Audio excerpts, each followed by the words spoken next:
Hello everyone, I'm very happy that we can meet again. I would like to thank the organizers for the invitation and the opportunity to present a lecture. The topic of my presentation is teaching of churches and religious association regarding assisted reproductive technology. Okay. Methods of assisted procreation are of interest of fields such as ethics, law, and medicine. It is worth emphasizing that churches and religious associations also express their position. In the present paper, I would like to present the teaching of selected confessional entities on the present issue. The presentation is mainly informative, allowing to get an idea of the doctrinal assumption of the churches and religious association. The first confession is Catholic Church. According to official statistic, over 19% of society belong to Catholic Church in Poland. The teaching of the Catholic Church consistently emphasizes its negative position towards assisted procreation methods. I will present a selection of statements which will give an idea of how the techniques used in the process of in vitro fertilization are received, as well as those elements of the teaching which define the Church attitude to human embryos created as a result of artificial fertilization. On February 22nd, 1987, the Congregation of the Doctrine of Faith issued an instruction on respect for human life, this origin of the dignity of procreation. It states, among others, that the human being must be respected as a person from the first moment of his or her existence, and therefore from that very moment, her or she must be granted the rights of a person, and among these the most important, the inviolable right of every human being to life. Furthermore, as the congregation teaches, there are two fundamental values associated with the techniques of human procreation: the life of the human being called into existence and the exclusivity of its transmission in marriage.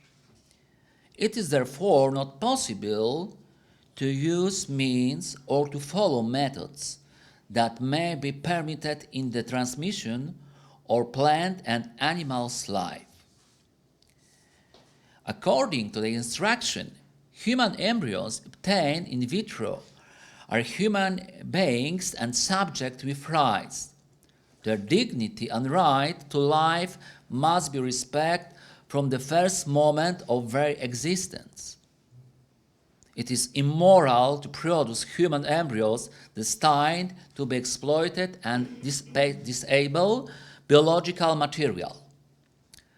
Furthermore, heterologous artificial fertilization is contrary to the unity of marriage, to the dignity of the spouses, to the vocation proper to parents, and to the child's rights to be conceived and brought into the world in marriage and from marriage.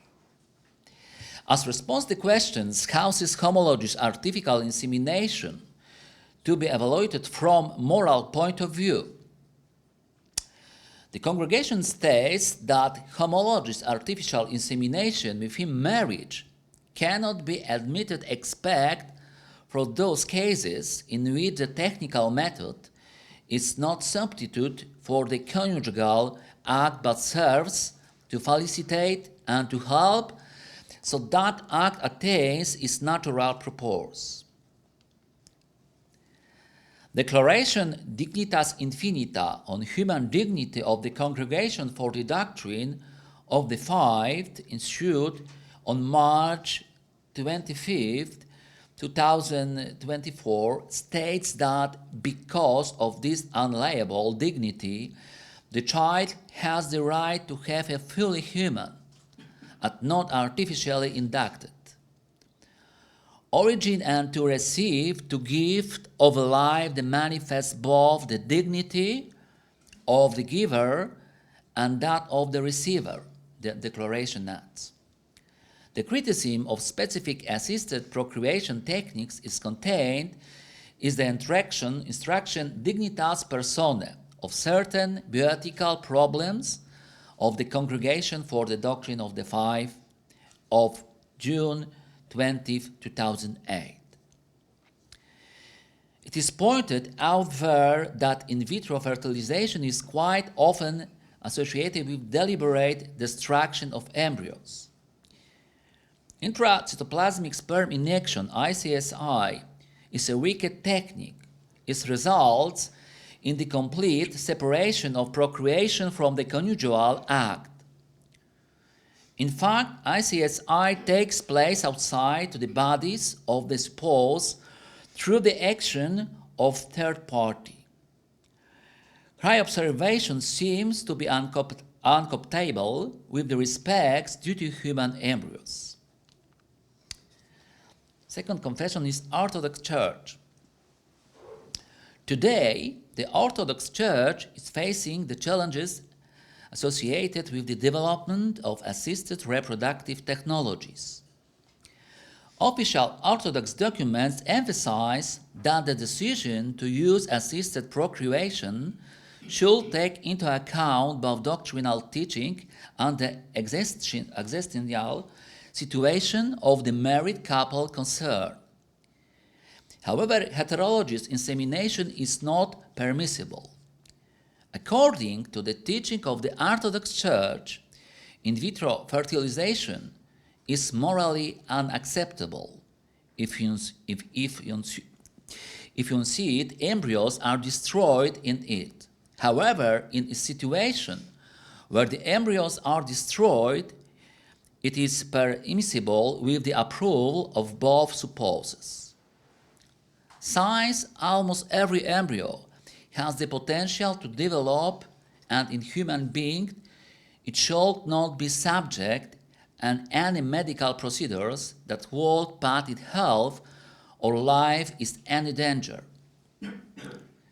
Within the environment of Protestant churches in Poland, there is no agreement on the issue of assisted procreation techniques. The Evangelical Augsburg Church in Poland expressed its support for the in vitro method in 2009, issuing an official statement on its admissibility. The document emphasizes that Evangelical Church has not developed an unified position in this regard. Polish Lutherans are not in favor of accepting the use of the in vitro method as a way of treating infertility, while firmly emphasizing their opposition to the creation and storage of frozen embryos without the clear purpose of later implantation into the mother's body. The Evangelical Augsburg Church in the Republic of Poland accepts the use of the method of artificial insemination interpreted as a form of family support. The use of the method of homologous artificial insemination, i.e. when the sperm comes from the legal father, was considered morally permissible. No approval was expressed for the use of external gametes as well as for the use of surrogate mothers. The Pentecostal Church does not allow any form of manipulation of genetic material. In contrast, the Seventh-day Adventist Church allows artificial insemination only on condition that the genetic material of husband as wife is used. Judaism. According to Judaism, having children is a mitzvah, an obligation and commitment based on the recommendation of the Torah. Therefore, in the case of people who are unable to have children, medical assisted procreation is even desirable and recommended. The only act against Judaism is use sperm from the man other than the husband for conception, and this is equivalent to infidelity. Only in occasional situation and with the approval of the rabbi the use sperm from the donor can be allowed. In the case of Judaism's acceptance of artificial insemination, as well as the destruction of embryos is possible insofar as is considered that until the 40th day after fertilization, an embryo is not yet an organism. According to Jewish law, an embryo created in artificial conditions and not transferred into the woman's body, it cannot be given the status of potential life, and therefore its destruction does not raise certain moral questions. Oh, just a slide. No, you have it. Yes. Just the title says Judaism, but the text is Islam. Okay. Oh, my mistake. Islam is the case of spousal infertility permits the use of artificial in vitro fertilization, but only on condition the fertilization of the husband and wife reproductive cells takes place. At the same time, Islam does not allow the use of various forms of heterologous fertilization, including the transfer of an embryo fertilized with the cells of husband and wife into the body of a surrogate. Genetic modification procedures are permitted on Islam if they are used to correct damages to the genetic code caused by accident or disease in order to relieve human suffering. Any branch of science which is pressed into the service of his creation and deployment the product rather than change, it is certainly not discouraged. In conclusion, it shall be noted that the churches and religious associations existing in the Republic of Poland have different positions on the issues of assisted reproductive technology. The most conservative approach can be seen in the doctrine of the Catholic Church, which excludes any form of interference in the natural transmission of life. In the light of the teaching of the Catholic Church, new medical techniques should respect three fundamental goods. A. The right to life and to the physical integrity of every human being from conception until natural death. B. The unity of marriage entailing mutual respect for the right of the spouses to become father and mother only naturally and through each other. And C.